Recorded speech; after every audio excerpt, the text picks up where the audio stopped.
presentación, contarnos un poco acerca de usted y luego ya comenzamos con la charla. Claro que sí, Camilo. Bueno, primero que todo, muchas gracias por la invitación. Un saludo a todas las personas que nos acompañan en el live. Y bueno, pues espero que no seamos amigos nomás porque soy especialista en Derecho de las TIC.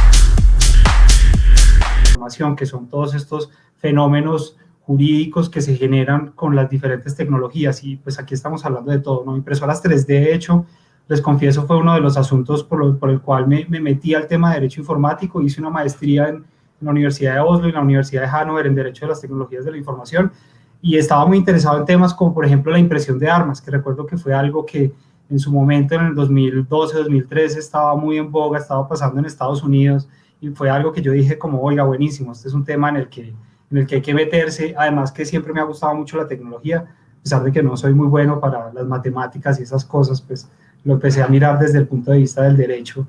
Y pues bueno, aquí sigo y ya llevo varios años como consultor en protección de datos personales, derecho de comercio electrónico también, propiedad intelectual, por supuesto, es un tema muy importante que siempre hay que mirar y que en impresoras 3D es muy grande, ¿no? Sí, efectivamente creo que el tema que gira alrededor de la impresión 3D en cuanto a asuntos legales es la propiedad intelectual. Eso va a ser pues, lo que vamos a tratar el día de hoy en esta sesión. Las personas que nos acompañan, si ya han asistido a otras sesiones, saben que nos pueden hacer las preguntas por el chat, las iremos respondiendo. Yo se las iré transmitiendo a Santiago y a Mauricio, y al final pues haremos la rifa de la pieza impresa entre las personas que estén invitadas al evento. Les coloqué ahí en el chat el link para inscribirse, y pues también haremos los tradicionales anuncios ya de Cóndoro, de Santiago, que nos invite a sus servicios, a cómo los puede ayudar desde la parte de derecho, y les contaremos de qué se va a tratar el próximo live. Bueno, entonces empecemos hablando acerca de... a ver, hay que hacer como una aclaración de qué se trata la propiedad intelectual, porque eso se divide en derechos de autor, marcas registradas, patentes, y bueno, en general las personas no tienen muy claro, y yo no, pues si no es que leo para esta sesión, pues tampoco lo tendría muy claro. Entonces, ¿cómo es esa cuestión, Santiago? Claro, Camilo, claro. Hablemos un poco de propiedad intelectual. Digamos que en impresoras 3D lo interesante es que hay muchos desafíos jurídicos. No es solamente el tema de la impresión 3D, hablamos de temas penales con la impresión de artículos ilícitos, incluso hablamos de responsabilidad, hablamos de protección de datos personales, también puede ser un tema. Pero definitivamente a lo que las personas más les interesa, lo que más las personas quieren conocer es cómo proteger lo que diseñan, por ejemplo, o cómo proteger un artículo luego impreso. Y pues todo eso está en la órbita de la propiedad intelectual, y la propiedad intelectual probablemente en este punto es el fenómeno dentro de la impresión 3D que más importancia tiene para la mayoría de las personas. Perdón, Camilo, compartimos aquí una parte de la presentación. Bueno, ¿qué es lo que tenemos que tener en cuenta sobre la propiedad intelectual? La propiedad intelectual es lo que entendemos como el conjunto de derechos que tiene una persona sobre unos bienes inmateriales, específicamente sobre las creaciones del intelecto.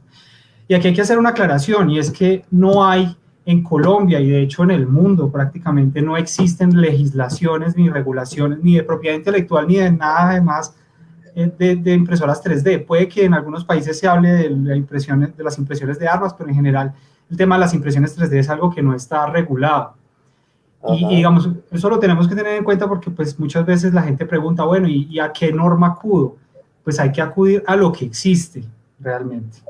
ahí quiero complementar con algo del artículo que usted nos envió pues, para preparar la sesión. Había un párrafo que decía que, a diferencia de otras ideas patentadas que tradicionalmente surgen de la investigación independiente, el avance en la tecnología de impresión 3D eh, está más relacionado con la colaboración y con el trabajo en equipo. Y es un fenómeno que no se reconoce en el marco legal actual. De ¿Sí? acuerdo. Y es que incluso aquí estamos en una órbita no sé si ustedes hayan escuchado hablar de un tipo que se llama Alvin Toffler, que era un señor que escribió en los 80s, un futurista, y él decía que en estos años o en el futuro íbamos a vivir en la cuarta revolución industrial, que es como el prosumerismo, en donde el consumidor a su vez se vuelve un productor. Ah, sí, sí, sí. Entonces, Uh-huh. y mire que lo empezamos a ver desde el software open source, lo empezamos a ver desde la posibilidad que empiezan a tener las personas con licencias como la GPL, como la MPL, de modificar softwares existentes y hacerlos mejores. Y creo que lo mismo está pasando con el tema de las impresoras 3D. Le da la posibilidad, hoy en día además que hay unas impresoras muy accesibles, o sea, yo he visto y he estado tentadísimo a comprarme unas impresoras de $200, que $200 ya no es nada para una impresora 3D, ¿no? Ajá, sí. Entonces, sí, de acuerdo, lo que usted menciona es muy cierto. El tema de las impresoras 3D es complicado porque muchas veces involucra a muchas personas en la cadena de producción. Podemos estar hablando de una persona que es la que crea las impresoras. Por ejemplo, Condor es una empresa que crea y que diseña impresoras de manera autónoma. Entonces puede tener unos derechos de propiedad intelectual sobre esas impresoras que probablemente lo veremos en el tema de las patentes. Pero adicionalmente está la persona que diseña o que modela, o bueno, que además pues puede haber una persona que diseñe el artículo en un papel y que haga ese diseño, digamos, de forma borrador para que luego llegue otra persona y lo incluya dentro del software. Y adicionalmente puede haber otra persona que sea la persona que digamos, tome otro software y creo que el término que se utiliza en ese tercer paso es el de, bueno, digamos que ya plasmarlo dentro de la impresora propiamente. Ya el diseño está, además lo pone. Y adicionalmente está el objeto impreso.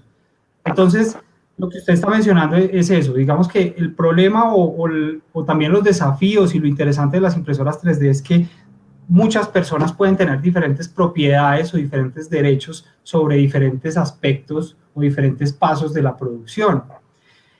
Aquí y yo creo que vale la pena hablar de los diferentes tipos de propiedad intelectual. Digamos, muchas veces yo cuando hablo de propiedad intelectual y diferencio derechos de autor y propiedad industrial es para explicarle a la gente derechos de autor. Y contrario sensu, ahí para hablar bien abogado, contrario sensu, entonces que hablamos de propiedad industrial para excluirlo, pero eso no pasa en las impresoras 3D. En las impresoras 3D puede haber derechos de autor y de hecho los hay. Puede haber propiedad industrial, digamos, derechos de autor como los hay en los diseños, en el software. Pensemos que muchas personas que seguramente nos están viendo diseñan y modelan, por ejemplo, artículos o elementos de impresoras 3D. Esas personas, si incluyeron su capacidad creativa y están realizando de una forma creativa estos diseños, pues pueden tener un derecho de autor sobre esas obras. Y los derechos de autor, pues digamos, son muy importantes porque tienen mucho que ver con el software. Pero también está todo el tema de la propiedad industrial, que la propiedad industrial ya no es solo esas creaciones artísticas, científicas, sino que son aplicaciones o derechos especialmente que tienen una aplicación industrial, una aplicación para el comercio. Y aquí estamos hablando, por ejemplo, de los signos distintivos o las marcas, aquí dice Registered Trademarks, puede tener que ver con las impresoras 3D porque uno puede imprimir un artículo que sea una marca tridimensional, ¿sí? Le doy un ejemplo, las botellas de las gaseosas son marcas tridimensionales. Entonces, porque, pues, por ejemplo, una botella de Coca-Cola es muy reconocible y es muy diferente a otras botellas. Entonces, uno puede tener una marca tridimensional impresa a través de una impresora 3D. Hablamos de marcas. ¿Qué Patentes. pasa, Santiago, y qué pasaría si, por ejemplo, nosotros comenzamos a vender un producto impreso que es una botella con la forma de Coca-Cola, aunque no sea para almacenar líquido, sino que sea, no sé, algo decorativo, pero con esa forma, ¿estaríamos violando algo? Claro, bueno, digamos que ahí hay que entrar a mirar algunos temas. En los derechos de autor, los derechos nacen desde el momento en que se crea la obra. Eso quiere decir que no hay que entrar a demostrar ningún registro. En cambio, en ese punto que usted está mencionando, que son las marcas, y en general toda la propiedad industrial, los derechos de la propiedad industrial nacen desde el registro. Yo me voy a la SIC, registro una marca y esa marca me emite un certificado y yo tengo unos derechos exclusivos que además tienen una duración limitada de 10 años. Si yo la dejo de usar, se puede perder.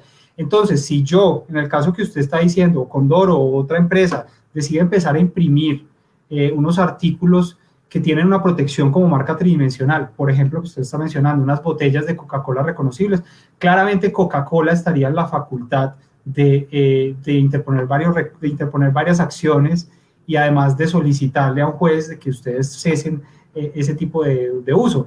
Pero aquí también hay que tener en cuenta algo, y lo mencionamos de una vez: los usos privados en la propiedad intelectual no son muy complicados, digamos, y lo podemos decir tanto en derechos de autor como en propiedad industrial, y hay mucha gente que seguramente está viendo, pues tendrá esa duda: ¿qué pasa si yo imprimo algo para aquí, para mi casa, para usarlo yo? Pues realmente eso no tiene mucho problema, eso no hay problema, y la mayoría de la gente, y es muy difícil que la empresa se dé cuenta, y adicionalmente la misma legislación permite esos usos privados. Entonces digamos que ese no es un problema. Hay más problema cuando hay un ánimo de lucro. Ok, entiendo.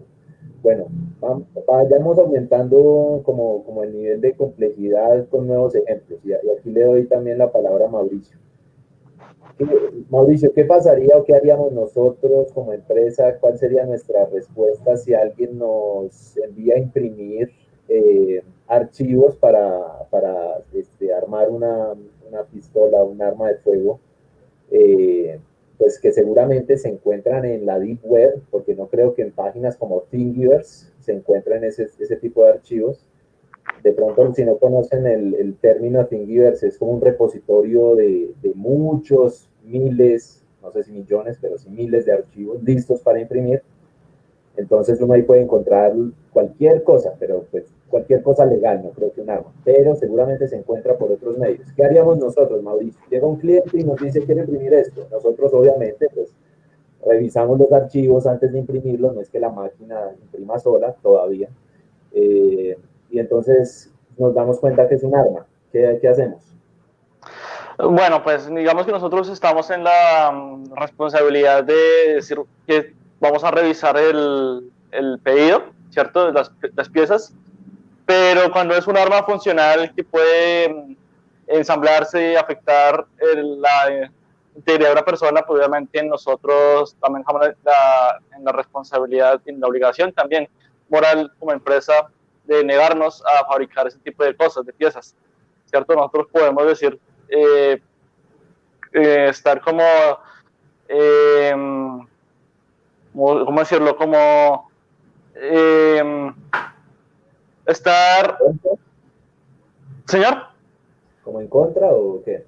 No, alineados. Podemos estar alineados con la misión y visión de Condoro, el cual se opone contrariamente al desarrollo de elementos o de piezas que atenten con la integridad de las personas, ¿cierto? Entonces ahí no estaríamos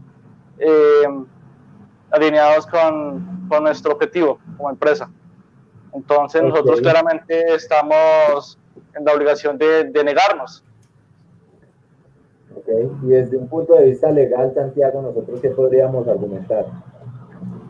Claro, digamos, ahí es muy interesante lo que menciona Mauricio, porque pues en un primer momento Condoro y las diferentes empresas que imprimen tienen libertad contractual y autonomía de la voluntad para celebrar un contrato. Eso lo que significa es que, salvo que yo preste un servicio público, o sea, yo sea un banco, una aerolínea, lo que sea, ninguna empresa está obligada a celebrar un contrato. Entonces lo que menciona ahí Mauricio es muy importante, y es que si la empresa se da cuenta que está imprimiendo algo ilícito, pues lo primero que puede hacer es simplemente negarse a hacerlo por la misma libertad contractual que tiene todo el mundo. Pero además de eso, en tema de armas de manera específica, y pues volvemos a lo mismo que les mencionaba un momento, esto no tiene una regulación. Digamos que lo que hacemos es tomamos las normas que existen y las utilizamos analógicamente y tratamos de encontrar una solución. Lo cierto es que en el Código Penal, en el artículo 363, hay un delito de fabricación y porte de armas, que es un delito que seguramente vemos mucho en noticias, porque es delito típico de noticias, y pues claramente aquí cabría la impresión de armas 3D, o sea, tanto, y aquí es importante tenerlo en cuenta, como no hay una regulación sobre impresoras 3D, no es muy claro cuál es la responsabilidad, por un lado, del que entrega el diseño y del fabricante. lo mejor que uno debería hacer es simplemente eximirse de esa responsabilidad y no hacerlo, porque como no es claro si yo como fabricante tengo o no la responsabilidad, pues lo más seguro es que sí, digamos. Entonces, a la hora de imprimir un artículo que uno considere que sea ilícito, lo mejor es no hacerlo. Y adicionalmente, no solamente un artículo ilícito, digamos que alguien me pide 2000 impresiones de un artículo que probablemente sea una obra de arte protegida por alguien más. También en esos casos, cuando ya está viendo uno que hay un ánimo de lucro, que probablemente la persona va a ir a vender eso, quizás sea mejor verificar si la persona tiene los derechos sobre la obra.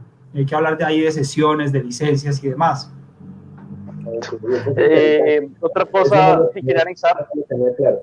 Mauricio, un paréntesis, un pequeño paréntesis para Santiago, que Andrés Valencia nos manda un saludo por el chat.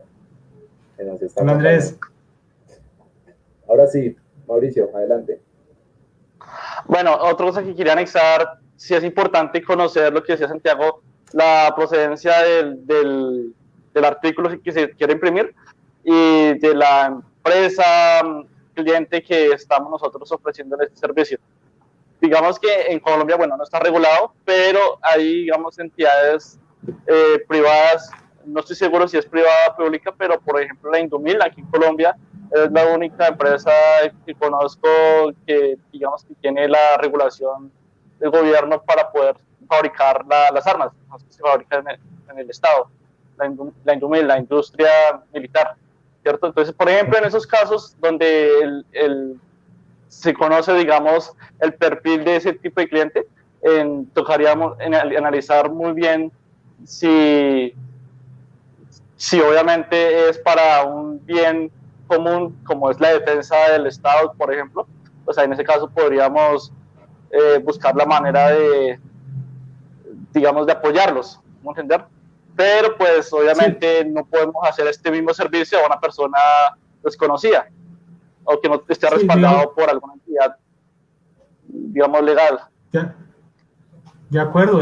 Y es que si miramos ese debate de las impresoras, la impresión de armas 3D, en realidad ese es un debate que se ha dado mucho en Estados Unidos porque precisamente ya tiene una legislación mucho más laxa en relación con las armas. De hecho, que la primera arma impresa a través de impresora 3D que se llamaba la Liberator, si no estoy mal, tuvo varios desafíos. Digamos que aquí en Colombia eso no tiene ningún tipo de discusión. Se sabe que es fabricación de armas y pues no estamos frente a un delito, pero en Estados Unidos hubo unas discusiones interesantes. Por ejemplo, las personas que fabricaron las armas, que tenían una ideología libertaria, decían que el hecho de ellos poner esas armas en línea, en la Deep Web, por ejemplo, era una forma de libertad de expresión, y decían que como en Estados Unidos las armas pueden ser una forma de expresión, pues eso podría estar dentro de ese tema del free speech. Eso es algo que en Colombia realmente no tiene un debate, podríamos decirlo. Digamos que en Estados Unidos también está saldado. Hay estados como California que prohibieron completamente la impresión de armas 3D, pero en Colombia creo que no existe ese debate. Creo que tenemos claro que ese es un artículo ilícito que no podríamos imprimir, como lo dice Mauricio, sin una autorización de Indumil y sin una autorización de las autoridades. Ok, menos mal aquí no tenemos ese problema y ojalá nunca lo aprueben. Estoy de acuerdo. Pasemos a otro caso, otro ejemplo. Nosotros, como operamos normalmente, pues las personas nos envían la pieza o el archivo, quiero decir, y nosotros pues le damos un precio y lo imprimimos, se lo entregamos, lo enviamos a domicilio. Pero ¿qué pasaría si nosotros imprimimos un archivo de algún cliente y luego alguien externo, otra persona dice que pues al ver las fotos que seguramente sacamos en redes, dice que estamos imprimiendo un diseño que era de él privado, por ejemplo, y tal vez lo que pasó fue que el cliente de alguna manera lo tuvo y nos lo envió y nosotros no sabíamos que no era de él, sino que era de otra persona y nosotros pues se lo imprimimos. ¿Qué podemos hacer nosotros ahí como empresa, por ejemplo? Sí, Camilo, ahí estamos en un punto muy nebuloso y un poquito indefinido, porque pues como usted lo mencionaba, la propiedad intelectual no está creada para esa colaboración en la creación de una obra, ¿cierto? La propiedad intelectual no está creada o no fue creada cuando no se estaba pensando en que una persona ponía el diseño, otra persona lo fabricaba, otra persona lo utilizaba. Entonces, yo creo que en ese punto deberíamos recurrir nuevamente a la voluntad privada y a la contratación, a los contratos.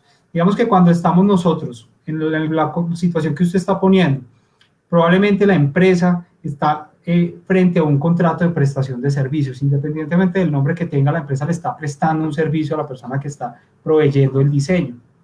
Entonces, al ser un contrato de prestación de servicios, le da mayor autonomía de la voluntad a las partes, por ejemplo, a la empresa y a la otra parte para celebrar un contrato específico en donde, de alguna manera, mi recomendación, digamos, principal sería que la empresa lo que debería hacer es incluir dentro del contrato algún tipo de disclaimer o de limitación a la responsabilidad en donde le entregue completamente esa responsabilidad a la persona que esté entregando el diseño de manera específica, o sea, donde se le dice, usted garantiza que ese diseño no cuenta, no está infringiendo los derechos de propiedad de otras personas o que cuenta con las licencias, porque eso es lo que principalmente pasa. Cuando una persona tiene un objeto que se va a imprimir a través de una impresora 3D, lo más usual es que tiene una licencia, incluso si no lo sabe, incluso las personas no saben que tienen la licencia. Muchas personas se meten a Thingiverse, descargan el diseño y dicen, no, pues ese está ahí, pero no sabemos que en realidad Thingiverse tiene unas licencias que todas pueden ser objeto de demandas y de acciones legales, y si yo infrinjo la licencia que está incluida dentro del artículo de Thingiverse, yo puedo ser demandado por el titular. Entonces, yo creo que el punto está en que las empresas deben trasladarle esa responsabilidad a la persona que le solicita el servicio. Pero también hay que tener en cuenta que eso no pasa siempre, ¿no? Muchas veces esas negociaciones no son de una persona a otra. Entonces, cuando sí son esas negociaciones de contrato de prestación de servicios, yo creo que lo importante es trasladar esa responsabilidad a la persona que pone el diseño y dejar muy claro que la empresa lo que está haciendo es únicamente imprimir el diseño que le está entregando a alguien más. Digamos que ahí sí puede haber formas de limitar la responsabilidad. No en todos los casos se puede, y eso hay que tenerlo en cuenta. Cuando ya hablemos del estatuto del consumidor y cuando hablemos de que yo tengo un sitio web en internet en donde yo pongo diseños y además cobro por esos diseños, ahí ya estamos en un caso distinto y ahí hay que tener eso muy en cuenta, ¿no? Ahí ya no se le puede trasladar la responsabilidad completamente al que lo descargue, porque como estamos cobrando y hay un ánimo de lucro y además hay un contrato que se llama contrato de adhesión, o sea, la persona ya no lo está aceptando al leerlo, sino que simplemente dice acepto, ahí podríamos estar en otro punto diferente, pero entonces lo importante es trasladar esa responsabilidad a la persona que entrega el diseño. Ok, eso que acaba de decir me lleva a pensar en algo muy importante que creo que debemos comenzar a aplicar nosotros, y es una mejora que quizás debamos hacer en el servicio, y es que prácticamente cada pedido que imprimimos es un contrato que estamos realizando con el cliente, y esto no lo venimos manejando de esa manera. Actualmente lo que sí hacemos es algo de términos y condiciones en donde mencionamos que el diseño debe ser propio, pero no es un contrato, así que es una buena recomendación que creo que vamos a seguir. Y hablando, ya que mencionó lo de Creative Commons, hablemos un poco de eso. Entonces, pues primero, Mauricio, explique desde el punto de vista de Cóndor cómo vemos esto de Creative Commons. Claro, digamos cuando uno descarga principalmente los archivos de Thingiverse, cada archivo está protegido por la licencia de Creative Commons. ¿Qué significa en español? Licencia de bienes comunes creativos, ¿cierto? Y obviamente cuando uno descarga esos archivos, uno tiene que mirar qué tipo de licencia es. Entonces uno tiene que ver si la licencia de Creative Commons es para uso público, o sea, cualquier persona lo puede usar, la puede transformar y la puede comercializar, y también es posible, o si la licencia de Creative Commons tiene restricciones comerciales, o sea, que puedo descargar el archivo para hacer uso personal, pero no lo puedo comercializar, no le puedo sacar un lucro a ese archivo, ¿cierto? Entonces, generalmente cuando uno descarga en Thingiverse hay unos símbolos, no los tengo a la mano, pero hay unos símbolos donde explican a la persona que lo descarga cuáles son las restricciones. Principalmente son las de una persona, una persona como si el icono de una persona, esa es de uso personal y que cualquier persona lo puede descargar. Y otro símbolo es con el signo peso, digámoslo así, con un slash. Eso quiere decir que no es comercial, que tiene la restricción. Entonces, como persona que descarga las piezas, tenemos que entender muy bien cuáles son cada uno de los símbolos, su significado, y cuáles son mis deberes con ese archivo que descargo. Si lo puedo promocionar o no lo puedo promocionar, si lo puedo hacer un uso lucrativo o no. Digamos que en este de Thingiverse, digamos, el objetivo es más para un uso colaborativo. Sin embargo, porque pues digamos que no cualquier persona que quiera sacarse un lucro único de ello va a colocar su archivo en Thingiverse, ¿cierto? Es más para un uso colaborativo, pero aún así también existen esas restricciones para regular su uso. Ok, y ahora desde el punto de vista legal, Santiago, ¿cómo funciona esto de Creative Commons? Claro, claro. Bueno, lo primero que tenemos que tener en cuenta es que generalmente cuando nosotros vamos a disponer, y me refiero por disponer es a mirar qué hacemos con uno de nuestros derechos de propiedad intelectual, porque los derechos de propiedad intelectual pueden ser varios. Uno tiene el derecho de reproducir la obra. Si yo creo una obra, tengo el derecho de reproducirla, tengo el derecho de copiarla, tengo el derecho de distribuirla, tengo el derecho de comunicarla al público. Lo que yo puedo hacer cuando tengo estos derechos, soy el creador, es que puedo, por un lado, cederlos o por un lado, licenciarlos. Cuando uno cede unos derechos, que no es, creo que sea el punto en este momento, porque generalmente en el software y en los contenidos en línea siempre hablamos de licencias, pero uno puede ceder los derechos y decirle a alguien, mire, yo le doy a usted mi derecho de reproducción. Entonces usted tiene el derecho de reproducirlo a donde quiera, pero no de distribuirlo y comunicarlo. Y esa persona queda con esos derechos como si fuera el titular. Y lo mismo, yo puedo entregarle todos los derechos a una persona si quiero como cesión. Pero lo cierto es que en el mundo digital lo normal es que se haga a través de una licencia. Y una licencia que también es un contrato y que Creative Commons, hay que tenerlo en cuenta, son un grupo de contratos. Lo que yo le estoy diciendo a una persona es yo le doy el uso, normalmente no exclusivo, o la capacidad de hacer ciertas cosas sobre este software, pero no, o sobre este diseño, o sobre este contenido, pero de forma no exclusiva. Entonces, Creative Commons lo que son es un grupo de licencias, y además que yo creo que muchas personas, y de hecho veo que en los comentarios alguien hablaba del open source y del código del software libre.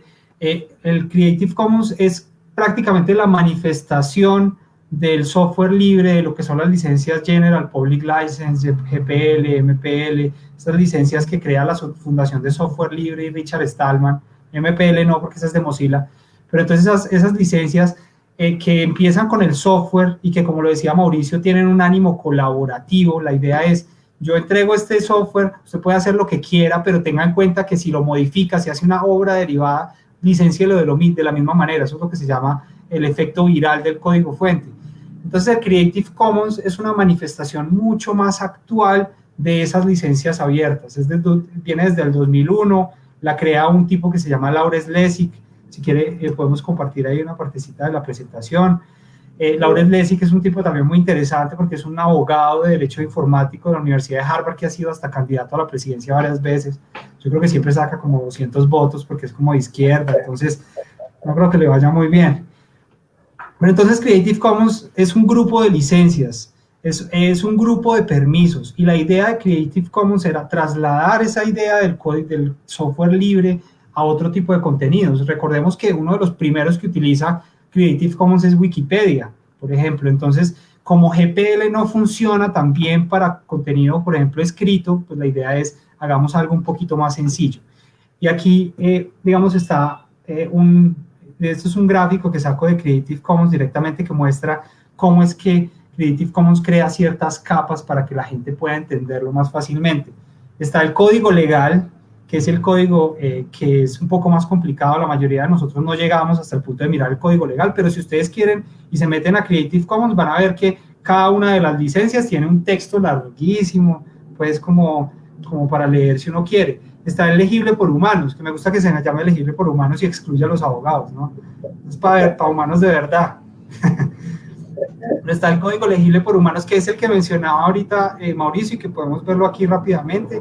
y está el legible por máquinas, que lo que hace es que ya tiene un poco más digamos, todo el resumen para que las máquinas lo puedan leer. Aquí ya estamos hablando de código fuente seguramente.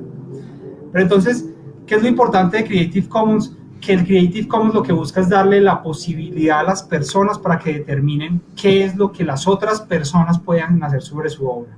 Y lo que también trata de hacerlo es muy fácil, porque es que una licencia como la GPL era una licencia complicada, que la gente no entendía. En cambio, Creative Commons lo pone por medio de gráficos. Por ejemplo, el atributivo. Todos son atributivos, eso hay que tenerlo en cuenta. Todas las licencias de Creative Commons tienen como mínimo el requisito de que si usted descarga un diseño que es con Creative Commons, tiene que atribuirlo a la persona que lo hizo, ¿cierto? Eso, con la excepción del CC0, que lo tengo acá, que es cuando uno definitivamente ya no le importa, lo pone en línea, no quiere ni siquiera que se lo atribuyan, uno lo pone como dominio público. Digamos que aquí no hay ninguna obligación. Esto pasa, digamos que no conozco mucho en impresoras 3D, pero por ejemplo en imágenes está Pixabay. Pixabay es todo CC0, todo el mundo puede usar las imágenes, todo el mundo puede hacerlas sin ninguna restricción y sin atribuirle a nadie.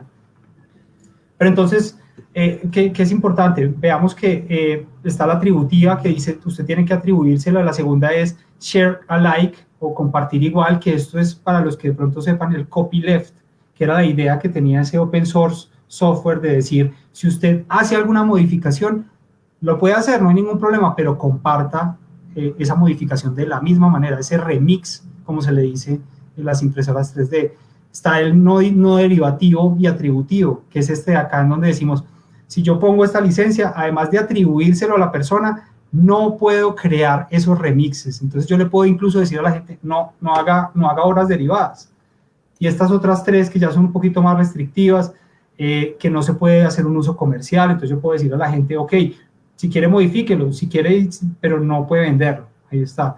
Y estas dos últimas que son ya las más restrictivas, aquí no puedo ni comerciar con el artículo o con el bien, por ejemplo, con el diseño en este caso, y si llego a hacerle algún cambio tengo que compartirlo igual, o sea, el copyleft, tengo que volverlo a poner con la misma licencia, y adicionalmente está la última, que es la más restrictiva, que es no puede comerciar con él y no puede crear obras derivadas. Sin embargo, pues lo que puede hacer es imprimirlo y utilizarlo para uso privado.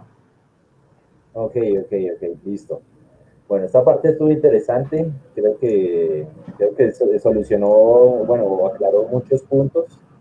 Sabemos que estos temas no son así del día a día, entonces no son tan sencillos, pero esperamos que les estemos solucionando dudas a las personas o al menos creando más inquietudes. Y en el chat, uno de los espectadores nos pregunta lo siguiente. Entonces, primero Mauricio nos cuenta qué hacemos nosotros y después Santiago nos cuenta tal vez qué deberíamos mejorar, porque yo creo que podemos hacerlo mejor. Y la persona dice que si envío un archivo NSTL a imprimir, pues como nos sucede todo el tiempo, ¿cómo solicita, o lo que yo entiendo es cómo se asegura de que el archivo no lo utilice la empresa de impresión pues para venderlo por otro lado, o para modificarlo? Entonces, Mauricio, cuéntenos cómo hacemos nosotros, cuál es el proceso que seguimos. Bueno, simplemente pues la persona nos tiene que indicar que no quiere que esa pieza que nos provee sea utilizada por nosotros ni por nadie más, entonces simplemente nos tiene que comunicar por escrito, por alguno de los medios que ofrecemos. Y pues obviamente nosotros guardamos total silencio, digámoslo así, de esa pieza y no lo podemos distribuir a nadie, así que nosotros mismos utilizarlo para nuestros fines, ¿sí? Para nuestros fines lucrativos. Entonces, en ese caso, simplemente comunicarnos eso. Nosotros como empresa, pues estamos en la responsabilidad también de seguir esas recomendaciones de nuestro cliente. De hecho, creo que nunca se nos ha presentado algo como una oportunidad de usar alguna pieza de un cliente, o sea, nunca hemos visto como la necesidad de hacerlo. Igual lo que consideramos es que si llegara a presentarse esa oportunidad, pues primero tendríamos que contactar a la persona, al cliente, y llegar a algún tipo de acuerdo. No sé cómo se llame, cómo sea el término correcto, pero eso es lo que haríamos nosotros. Y Adicionalmente, si la persona nos dice que no se pueden sacar fotos o videos, etcétera, pues tampoco lo hacemos, porque nosotros acostumbramos a sacar pues imágenes en redes sociales de lo que vamos imprimiendo, y a veces nos dicen de eso no pueden sacar nada en redes sociales, ni del diseño, ni de la pieza impresa, ni de nada. Y pues nosotros simplemente lo hacemos. Pero ¿cómo sería tal vez un proceso más robusto desde el punto de vista legal, Santiago? Claro, bueno, ahí lo que ustedes están mencionando es completamente cierto. Digamos que para responder en un primer momento a la pregunta, lo que tenemos que tener en cuenta es que un archivo en STL, por ejemplo, si estamos hablando de un diseño, me imagino, porque pues no, me imagino que el archivo es un STL para diseño. Si estamos hablando de un diseño, este es un archivo que ya está protegido por los derechos de autor. Y a pesar de que la persona que lo cree y que lo entregue a alguien no le ponga de manera explícita la licencia, pues lo que está diciendo Camilo es completamente cierto. O sea, la misma empresa, independientemente de que le hayan dicho que no tiene licencia, que tiene o no licencia, pues tiene ciertas responsabilidades con los derechos de autor. O sea, lo que hay que tener en cuenta es que los derechos de autor nacen desde el momento en que yo creo la obra. Eso quiere decir que ya yo tengo unos derechos originarios a reproducir, a comunicar, a distribuir. Y si yo no se los estoy dando a nadie a través de una licencia o de un contrato de cesión, si alguien decide usarlos sin solicitarle la autorización, ya estaría infringiendo sus derechos. Entonces eso para que lo tengan en cuenta. Hay formas de hacerlo más robusto y creo que las podemos mencionar, pero para que lo tengan en cuenta es que si yo tengo los derechos de autor sobre una obra, en este caso un diseño, nadie tiene por qué estar utilizándolo para usos que no se le hayan licenciado o que no se le hayan cedido. Y en caso de que sí le esté pasando, digamos a la persona que nos está preguntando, es que yo le entregué este diseño a alguien y la empresa de un momento a otro empezó a usarlo porque sí, pues yo creo que está en completa facultad de exigir que sus derechos se respeten, porque pues, si no le ha dado una licencia y si no le ha dado un contrato de cesión, pues seguramente no está haciendo bien, la empresa no está haciendo bien lo que sea que está haciendo. Y si ya vamos a hablar de cómo hacerlo más robusto, pues ahí vamos nuevamente al tema de las licencias. Si yo ya tengo los derechos, recordemos eso, yo como creador de la obra tengo un derecho moral, que es a que se me reconozca que esa obra es mía, ese derecho nunca se pierde, nunca se puede ceder, nunca se puede vender, pero tengo unos derechos que sí puedo ceder y licenciar. Si yo ya tengo esos derechos por el hecho de crear la obra, yo ya puedo empezar a disponer de mi obra a través de estas licencias. Y esto, ojo que no necesito yo meterlo a Thingiverse, ni necesito hablar con Creative Commons, con la fundación, para que me lo den. Yo lo único que hago es, le pongo un archivito adicional y le digo, esto se licencia a través de esto, y lo puedo empezar a licenciar a las personas. Y ahí entonces es cuando es importante que cada uno de las personas que les guste este tipo de cosas, que diseñen y que quieran utilizar las licencias de Creative Commons, se documenten un poco sobre el tipo de licencia y empiecen a entender sobre cuál puede ser la licencia que mejor se puede adaptar a las necesidades de uno, ¿sí? Puede ser que yo quiera simplemente que se me atribuya, pero que le hagan remixes, que se venda ahí comercialmente, utilizo la primera licencia, pero también puede ser que yo solamente quiero compartirlo, pero quiero que no haya ni usos comerciales ni usos derivativos, entonces puedo utilizar este.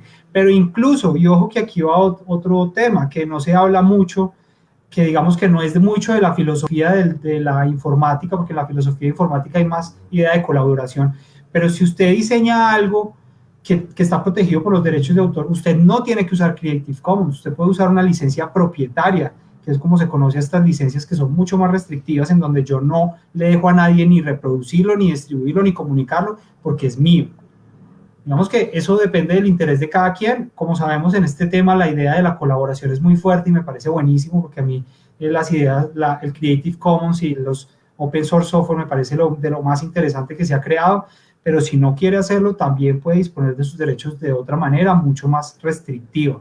Ahí lo importante es lo que dicen ellos. Entonces, la empresa no está en la facultad de utilizar los derechos si no se le ha cedido, no se le ha licenciado, pero también tiene mucha importancia la empresa que sea de confianza, ¿no? Si yo, pues seguramente, a pesar de lo que diga el contrato, pues todos sabemos que muchas veces en Colombia la propiedad intelectual se pasa por la galleta. Si yo de pronto me voy para una empresa que no es confiable, que no tiene este tipo de prácticas y que no realiza, digamos, el uso de forma legal, pues es posible que incluso a pesar de los contratos y de las restricciones, terminen usando mis diseños. Entonces, en últimas, también es importante el tema de la confianza, acudir a una empresa como Condoro que sea confiable, que utilice las cosas bien. eso en la práctica es más importante que los contratos y que los documentos que uno pueda firmar. Exacto, de acuerdo, sí. Sí, porque a final de cuentas, pues todo está fundamentado es en la confianza, o sea, por mucha regulación que haya. Tengo un par de temas más. Esperamos que le hayamos solucionado la duda a nuestro espectador, que es que no aparece el nombre de él en el perfil, aparece como calidad. Entonces, bueno, esperamos que le hayamos resuelto la pregunta, pero antes de ir a los dos siguientes temas que tengo, otra persona, Shirley, que nos ha acompañado en ocasiones anteriores, nos pregunta lo siguiente. Dice que qué pasa cuando se manda a hacer un diseño. Este ya es otro servicio, ya no es que nos mandan el diseño para imprimir, sino que nos mandan, por ejemplo, planos, bocetos, fotos, y nosotros tenemos que hacer el modelo 3D. Entonces, ella pregunta que qué pasa cuando uno manda a hacer el diseño personalizado y bueno, seguramente se lo entregan, ella paga, y ella se da cuenta después de que lo publican en Thingiverse. Lo pusieron, tal vez la empresa no está ganando, porque pues sabemos que Thingiverse es gratuito, o sea, lo descarga cualquier persona, pero entonces ella no quiere que lo distribuyan libremente, porque pues seguramente era algo que ella iba a comercializar. Entonces ella pregunta que si es posible hacer algo para que no esté en la página. ¿Qué se puede hacer? Sí, ese es un caso muy interesante, digamos, que hay que tener en mente ahí. Cuando hay que mirar finalmente cómo fue la relación específica, digamos que responder de forma abstracta muchas veces es un poquito complicado, pero digamos que poniéndonos en la situación, lo más seguro ahí es que estuviéramos nuevamente frente a un contrato de prestación de servicios. Un contrato de prestación de servicios es el contrato en donde yo le digo a alguien, hágame este servicio y como contraprestación yo le pago por algo, que es lo que creo que nos está planteando Chile, y es que ya le manda a hacer un diseño personalizado, la empresa lo hace específicamente para quien lo está contratando y vemos que después lo están publicando en Thingiverse. En el tema de contratos de prestación de servicios, desde más o menos el 2011, antes no existía esa presunción, pero desde el 2011 por un TLC que se hizo con Estados Unidos, perdón, con Estados Unidos, hay una presunción, y es que si yo le mando a hacer a alguien una obra protegida por la propiedad intelectual, ya sea por un contrato de prestación de servicios o en el marco de un contrato laboral, se presume que los derechos de la propiedad intelectual le quedan al encargante, a la persona que encargó esa obra. ¿Eso qué quiere decir? Nuevamente, en este caso es un poco abstracto, digamos que yo puedo no estar teniendo en cuenta todas las particularidades del caso, pero en un caso general en donde esto es así como lo estamos planteando, en el momento en que la empresa hizo ese artículo por un contrato de prestación de servicios para alguien de forma específica, es la persona que la encargó, o sea, Shirley o la empresa, los dueños de la propiedad intelectual, los dueños de los derechos de la propiedad intelectual. Digamos que ahí está nuevamente el tema de los derechos morales. Quizá la empresa pueda acreditar y puede decir, yo hice este artículo, pero la capacidad de reproducir, comunicar y distribuir la obra es únicamente del encargante. Entonces, en ese caso, y nuevamente, desde un punto de vista muy abstracto, yo creería que la persona que encargó estaría en la facultad de decirle a la persona, a la empresa que creó y que puso este diseño en Thingiverse, que lo deje de hacer, e incluso puede llegar a instancias judiciales para lograrlo. Vemos que aquí lo inicial sería de pronto acudir a la Dirección Nacional de Derechos de Autor, pero creo que en este punto sí estaríamos en una infracción, digamos, nuevamente teniendo en cuenta que pues, habrá muchas particularidades, pero lo cierto es que en contrato de prestación de servicios se presume que el que lo encargó es el que tiene los derechos, porque pagó por eso, porque en última se presume que esa persona le dio los lineamientos específicos para hacerlo, así lo haya hecho otra persona. Entonces, creo que ese es el punto.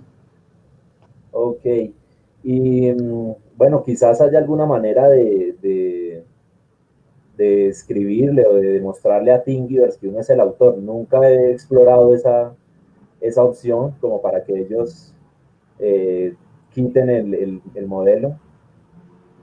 Tal vez la persona podría acudir, no sé, frente a la SIC. ¿Ahí la SIC tiene algo que ver o no?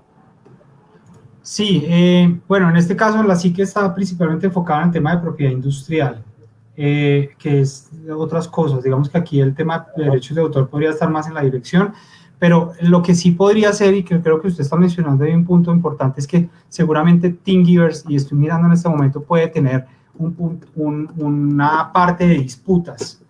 Entonces Sí. yo sí creo que es posible que después de iniciar la disputa en Colombia, por medio de la dirección o por medio incluso de un juez, uno pueda presentar esta disputa a Thingiverse y decirle, mire, este artículo está disputado. Porque además yo veo que en las preguntas nos dice es que no lo hizo la empresa, sino que se lo robó a alguien más.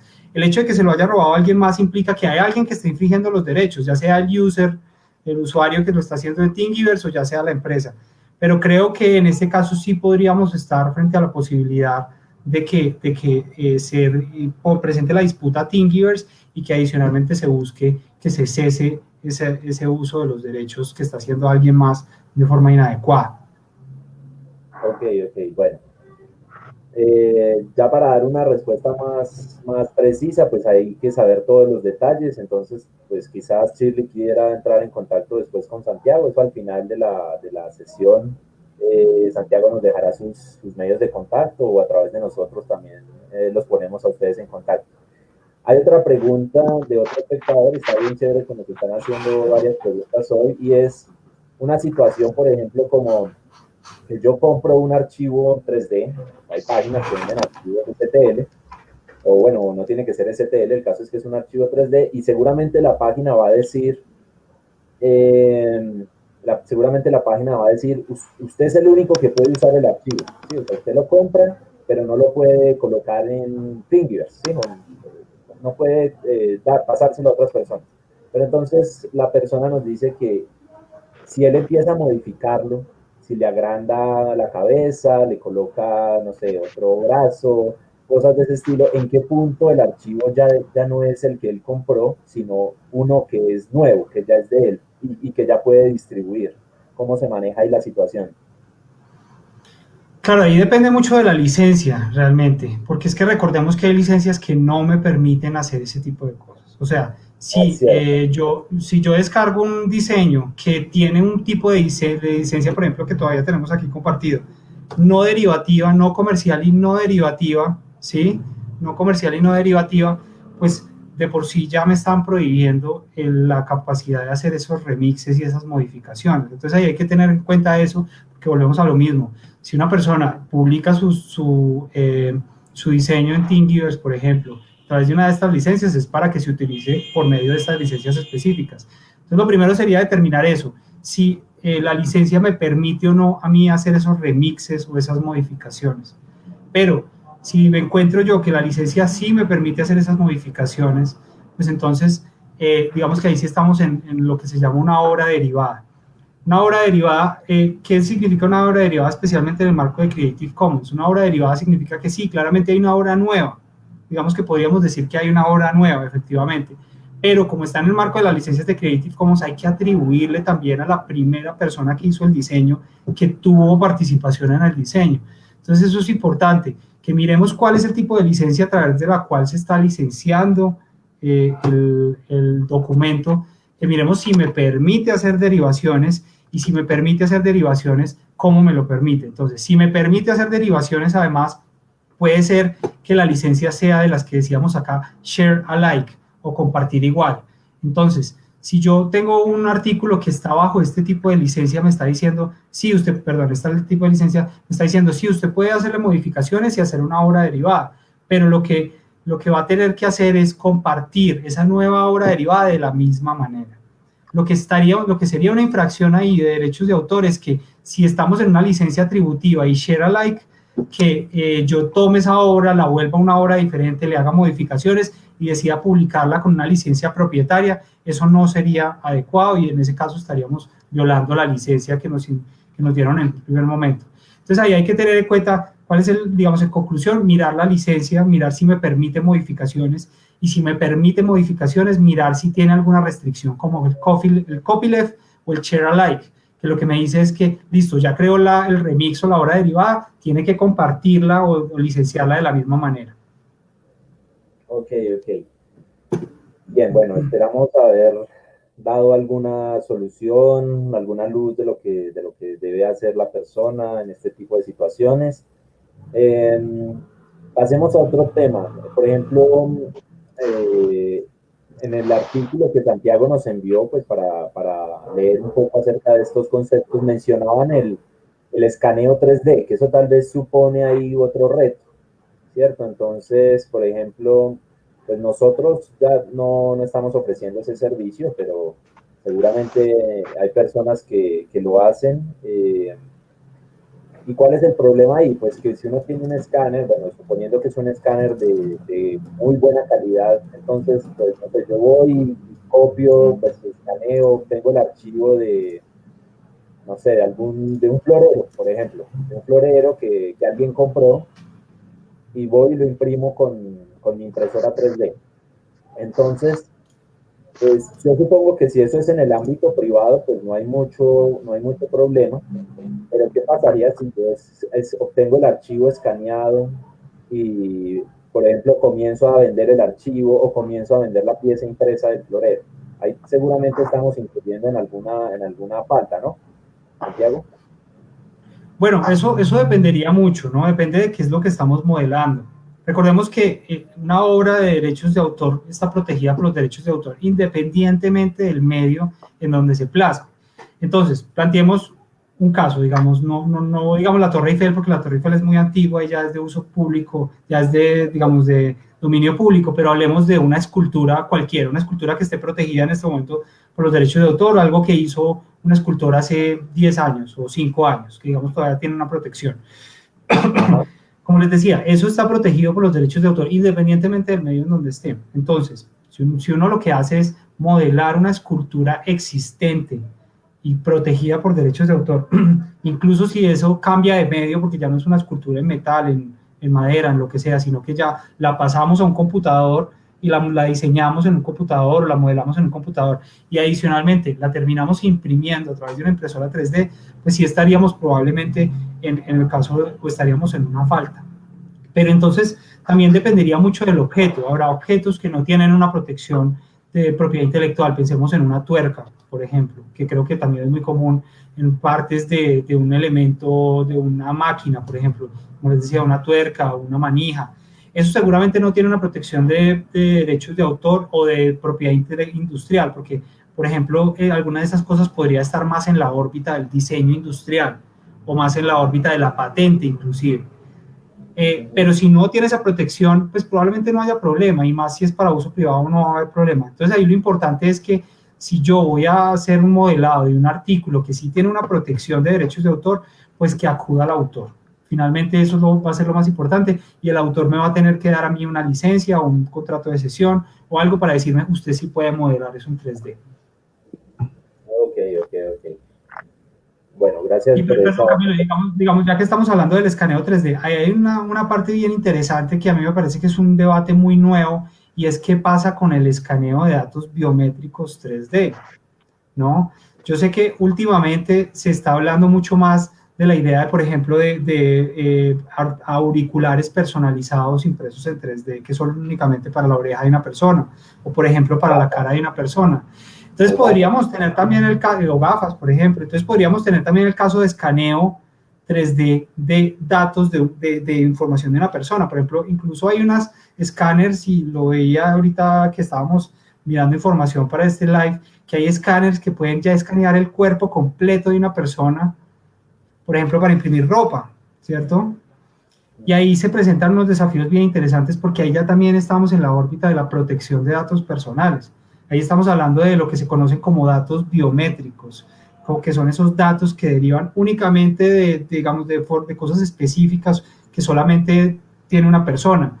Por ejemplo, la forma de los oídos, por ejemplo, la forma de la cara. Entonces, cuando estamos ya en ese punto, también estamos hablando de una que es la ley de habeas data, y estamos incluso en el punto de los datos sensibles.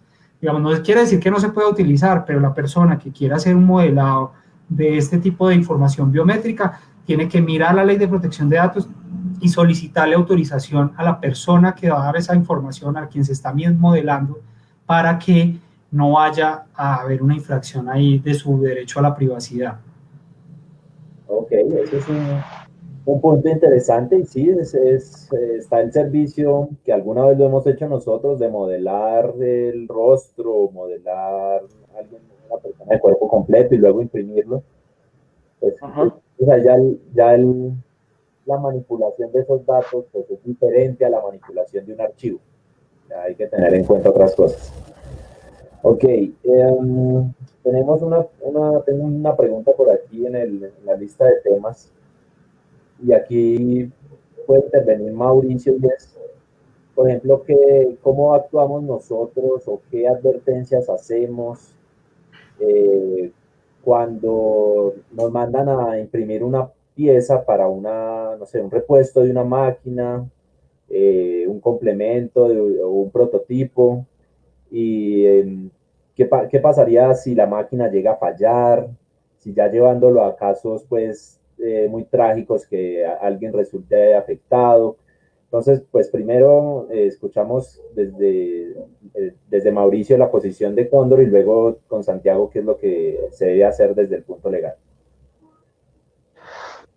Claro, desde Cóndor, desde nuestra responsabilidad como empresa, nosotros estamos en la obligación, digamos, de darle un soporte al cliente en todo el proceso de diseño y de impresión de la pieza, ¿no? Entonces, por ejemplo, si un cliente viene y nos pregunta sobre el diseño de una pieza, un repuesto de una máquina, ¿cierto? Nosotros tenemos que explicarles si la aplicación de esta pieza es el acorde para esa máquina. Y digamos que la máquina o la pieza como tal está sujeta o implica que se caliente a una temperatura, no sé, superior a los 250, 300 grados centígrados, tenemos que advertirle al cliente que este material impreso de la pieza soporta una temperatura máxima de 200 grados centígrados, por ejemplo, y que la pieza no le va a servir para esa aplicación, ¿cierto? Antes de que suceda ese problema en la máquina, nosotros estamos siempre en la obligación y en la responsabilidad de asesorar al cliente en todo el proceso, tanto en el diseño, en la selección de material y también en el proceso de impresión. Ya si, digamos, no tenemos en cuenta esa aplicación de la pieza y el cliente no nos indica que esa pieza va a estar usada para esa aplicación, digámoslo así, de la máquina que se va a calentar, ahí pues obviamente, digamos que tendríamos la responsabilidad, digamos, no directa de la máquina, porque obviamente no nos advirtieron de su aplicación. Entonces todo tiene que quedar por escrito, y precisamente por eso tenemos nuestros términos y condiciones en Cóndor cuando el cliente acepta el servicio, ya sea de modelado o de impresión. ¿Sí? Por eso siempre nuestra responsabilidad en el proceso de producción es siempre advertir y más que advertir, asesorar a nuestro cliente en la aplicación de la pieza. De acuerdo, Mauricio. Y decir si es viable o no es viable para lo que lo va a usar. Para poner un caso más específico, para poner un caso más específico podríamos hablar de, por ejemplo, los autos o partes de autos o incluso de aviones que ya se están imprimiendo, pues impresión 3D de metal. Que todavía no están en servicio y falta todavía unos cuantos años para que eso ya sea como de uso público, pero podría llegar a suceder algo como que falló la pieza impresa. La pieza impresa de ese avión fue la que falló y causó el accidente. Entonces ahí, ¿qué hace la empresa que la imprimió?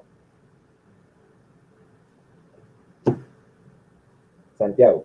Bueno, sí, ahí pues digamos que nuevamente el tema de la responsabilidad de impresoras 3D es un poco difuso y no es muy claro en este momento, pero lo cierto es que uno primero tendría que entrar a evaluar de dónde viene la falla finalmente, porque es que una cosa es que la falla provenga del diseño. Si por ejemplo la persona que está encargando el diseño viene con un artículo mal diseñado, con una pieza mal diseñada, pues seguramente en instancias judiciales la idea sería demostrar a través de un perito que hubo un error en el diseño.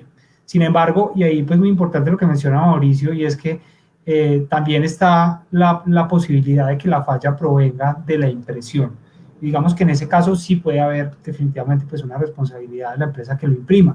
Pero entonces en ese punto es muy interesante lo que menciona Mauricio, y es que cuando una empresa como Condoro, digamos, realiza un estudio juicioso y asesora juiciosamente a su cliente, en temas como, por ejemplo, cuánta temperatura puede resistir la pieza, cuáles son los límites que puede soportar en general la pieza. Creo que estamos ya en un punto en donde Condor le está informando adecuadamente al cliente qué es lo que puede hacer y qué es lo que no puede hacer.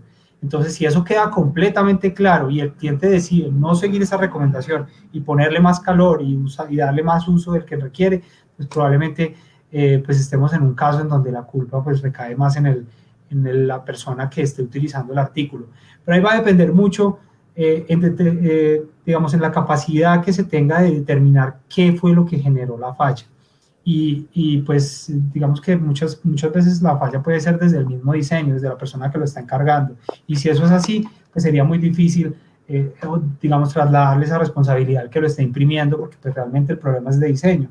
Y ahí vamos de lo mismo que hemos dicho desde el principio, ¿no? La propiedad intelectual y el derecho no está creado pensando en toda esa línea de producción tan diversa. Pero pues digamos que cuando hablamos del derecho de consumidor, el productor, el proveedor, todos solidariamente responden, pero cuando estamos hablando de estos casos específicos en donde una empresa me pide haga esto, un cliente me dice haga esto y yo se lo hago, pues ahí sí tiene que entrar uno a determinar de dónde viene la falla. Ok, bueno, me hizo recordar un documental que vi hace poco acerca del Challenger, del transbordador de la NASA que explotó. Fue por algo de este estilo, de no seguir las recomendaciones del fabricante. Santiago, ya vamos Bueno, ¿y qué pasa, digamos, si no pone recomendaciones? Quizá ahí puede haber una negligencia por parte de la empresa que está imprimiendo, porque es que si sabe que esa pieza va a ser usada para, por ejemplo, carros, aviones o incluso un transbordador espacial y no le da esas advertencias que mencionaba Mauricio ahorita, y es que Condoro acompaña al cliente y le dice cuáles son las advertencias, pues también puede haber ahí una problemática, digamos. Pero digamos que si se logra hacer ese acompañamiento, yo creo que estamos bien. Sí, precisamente eso es lo que mencionan en el documental. Los invito a que lo vean, es bien interesante. Se van a acordar del live cuando lo estén viendo. Santiago y Mauricio, vamos ya casi llegando al final de la sesión. Sí, sí lo vi. ¿Ya lo vio? Ah, bueno. Se ha pasado rapidísimo.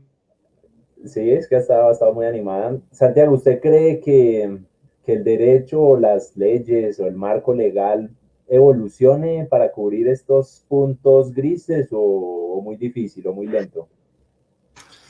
Pues mire, yo lo que creo es que no siempre es deseable ese tipo de evolución legal. Lo que pasa es que muchas veces cuando uno dice no existe una regulación frente a las impresoras 3D, muchas veces en la academia es como hay que hacer una regulación sobre impresoras 3D, hay que decirle al legislador que regule las impresoras 3D. Y lo que pasa con mucha frecuencia cuando el legislador, de una forma muy proactiva y sin entender adecuadamente una tecnología, decide sobre regular un asunto. Sí. Y de hecho le tengo un ejemplo. En algunos países europeos se ha contemplado la posibilidad de incluir unos impuestos a las impresoras 3D, y son los impuestos que derivan de una presunción, y es que se dice las impresoras 3D van a generar infracciones en propiedad intelectual. Entonces, para subsanar un poquito esas infracciones, lo que hacemos es ponemos un impuesto caro para que los que tengan impresoras 3D paguen un poquito más. Eso no se ha hecho aún, pero lo que vemos, digamos, desde el otro punto de vista, es que hay mucha gente que dice, pero es que si empiezan a ponerle impuestos a las impresoras 3D, no las van a comprar, las empresas ya no van a querer desarrollarlas. Entonces, digamos que el tema de la legislación es complicado. Yo creo que la legislación es importante, claramente, pero a veces el legislador puede ser tan proactivo, puede tratar de regular, como decíamos, tecnologías que de pronto no están completamente desarrolladas, que no han mostrado completamente cuál va a ser su alcance, como las impresoras 3D, que hoy en día todavía no sabemos cuáles van a ser todos los desafíos legales. Muchas veces lo que puede pasar es que terminen desincentivando la creación de más tecnología de impresoras 3D por ponerle muchas restricciones. Entonces lo que yo creo es que sí, seguramente llegará un punto en donde habrá algunas cosas específicas que se tengan que entrar a regular, pero yo creo que también tenemos que ser un poquito, digamos, cuidadosos con esa idea de sobreregularlo todo, de ponerle normas a todo. Y quizá la impresora 3D en este momento esté en un punto en donde todavía funcione con las normas de propiedad intelectual y que deberíamos esperar un poco más para ver hacia dónde va. Eso me parece interesante y nunca lo había pensado. Y claro, es posible que hagan las leyes, pero las hagan mal. Y entonces, pues todos nos vemos afectados. Y a esta tecnología pues aunque ya pasó el boom y ya pasó, por decirlo así, la burbuja, ya se está asentando más el servicio, se está asentando más la industria, aún falta por ver su alcance, ¿sí? Aún no es como cuando decían hace 10 años que en el 2025 en cada casa iba a haber una impresora, bueno, no, eso se va a demorar más, eso es, no Nunca es así. Igual que la inteligencia artificial, hace 5 años decían que la inteligencia artificial iba a estar sí, eso nunca es así. Sí, todavía se va a demorar y pues nos toca esperar hasta dónde llega. Un espectador, el del perfil de calidad, nos dice que le ha gustado mucho, que propone hacer una segunda parte, entonces vamos a hablarlo con Santiago, a ver, a ver qué opina. Buenísimo, me encanta hablar de estos temas con ustedes y está interesantísimo, disponible para cuando me digan. Me parece bien, podemos considerarlo para final de este año. Y bueno, ya colocándonos un poco más utópicos y filosóficos, ya que faltan 10 minutos de charla y luego vienen los anuncios. ¿Qué ha contemplado, qué ha leído acerca de, por ejemplo, impresión 3D de órganos desde el punto de vista legal? ¿Sí? Porque pues bioético tal vez haya, no sé si haya más o menos o lo mismo que hablar, pero desde el punto de vista legal, ¿qué podría decir? Bueno, ahí sí que hay problemáticas, ¿no? Podemos abordarlo desde la responsabilidad. ¿Qué pasa con una persona que tiene una vértebra, por ejemplo, que da en impresoras 3D y esa vértebra no le funciona, se rompe y termina muriendo?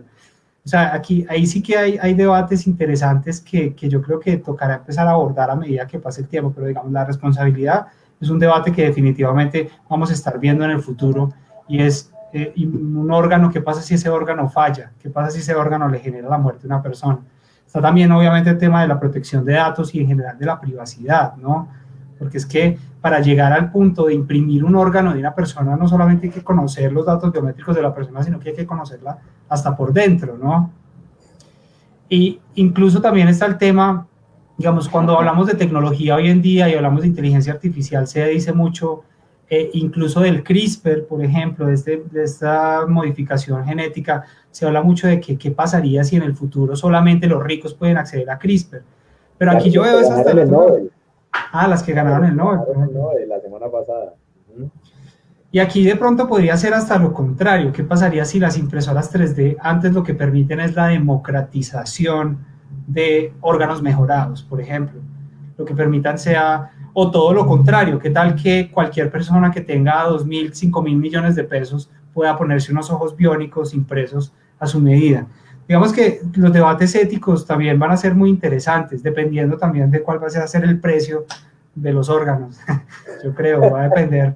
Si el órgano vale poquito y cualquiera lo puede usar, pues el debate va a ser por un lado de democratización, y si el debate es el órgano vale muchísimo dinero y va a mejorar sustancialmente la vida de una persona, pues está lo mismo del CRISPR, ¿no? ¿Qué pasa si las impresoras 3D permiten crear superhumanos? ¿Y qué pasa si esos superhumanos son además los más ricos, únicamente los más ricos? Ahí hay muchos debates éticos muy complicados, creo yo. Pero digamos que yo creo que se van a ir revelando seguramente a medida que pase el tiempo. Sí, se van a ir revelando, aún faltan, ya ha habido mucho avance en impresión 3D de órganos. Nosotros en el canal de Cóndor de YouTube tenemos un video de eso, pues es como un estado del arte donde mostramos qué es lo último que ha sucedido y han habido grandes avances, pero pues de aquí a que lo prueben en humanos todavía faltan unos años. Pero sí pueden surgir muchas preguntas, incluso no para mejorar órganos, sino para desmejorar órganos, también podría ser. Y seguramente en una de las próximas sesiones vamos a tocar esos temas, ya con alguien de filosofía o algo de este estilo. Puede que también esté Santiago, ya lo iremos definiendo. Bueno, creo que ya acabamos los temas que teníamos planeados, los temas que nos fueron comentando por el chat. Santiago, Mauricio, ¿tienen algún tema adicional que quieran mencionar? Bueno, no, realmente por mi lado no mucho más. Creo que va a haber muchos debates adicionales que podremos comentar en el futuro y pues manifestarles mi disposición para volver acá, porque me parece interesantísimo poder conversar de esto. Adicionalmente, pues si podemos resolverles las dudas a algunas personas, pues también me parece buenísimo, porque creo que en propiedad intelectual la idea es también la de democratización, ¿no? Ideas como la de Creative Commons. La idea de Creative Commons no es reservar licencias para algunas personas, para los que conozcan, para los abogados, es todo lo contrario, darle el poder a la gente. Incluso hay un video por ahí en YouTube sobre Creative Commons que dice que se trata de darle poder a la gente.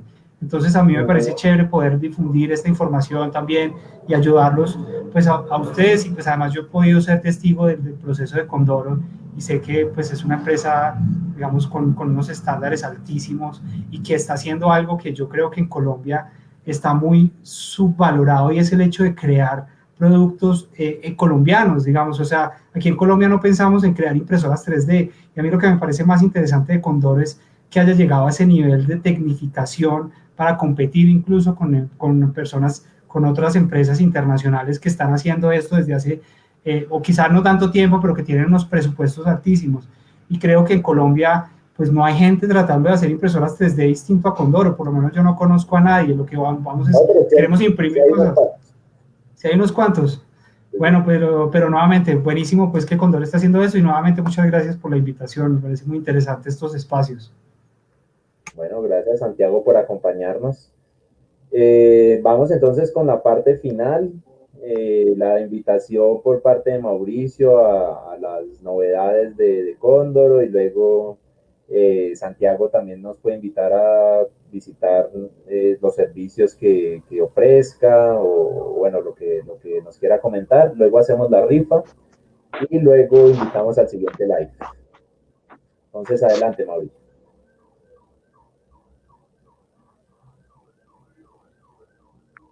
Adelante, Mauricio. Bueno, pues no, la invitación es a las personas que nos están viendo. Pues muchas gracias por tomarse un momento de su día para vernos, escucharnos y aprender un poco de los temas de conversación que manejamos alusivos a la impresión 3D. Con respecto a Condoro, de novedades, vale mencionar que estamos esta semana reiniciando con las cotizaciones en línea. Ya tenemos una página web renovada, entonces para que la puedan chequear, observar, mirar los servicios que ofrecemos. A medida que pasa esta cuestión de la pandemia, vamos abriendo más las líneas de negocio, pero por ahora tenemos el servicio de modelado 3D e impresión 3D. Y no, pues simplemente también darle las gracias a Santiago por acompañarnos en este día, en esta noche, y con aprender un poco más de los asuntos legales en esta tecnología. Gracias, Mauricio. Santiago. Bueno, gracias Mauricio, nuevamente gracias por la invitación. En este momento, cualquier persona que me quiera contactar para debatir de estos temas, o para porque requiere algún tipo de asesoría jurídica, me puede buscar en LinkedIn como Santiago Ramírez López. En este momento estoy en el proceso de elaborar la página ya con una empresa que recientemente estamos constituyendo, que se llama Meranti Abogados, que es una empresa en donde yo soy socio, pero pues por el momento me puede contactar en LinkedIn como Santiago Ramírez López, o me puede buscar también por Facebook y me puede contactar. Y bueno, no, eso sería todo. Muchísimas gracias. Bueno, muchas gracias Santiago. Mauricio, vamos a hacer la rifa. A ver, comparto pantalla.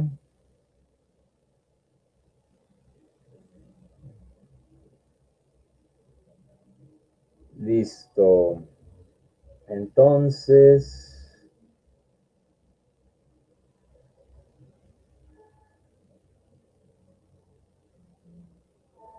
se inscribió otra persona más, Shirley.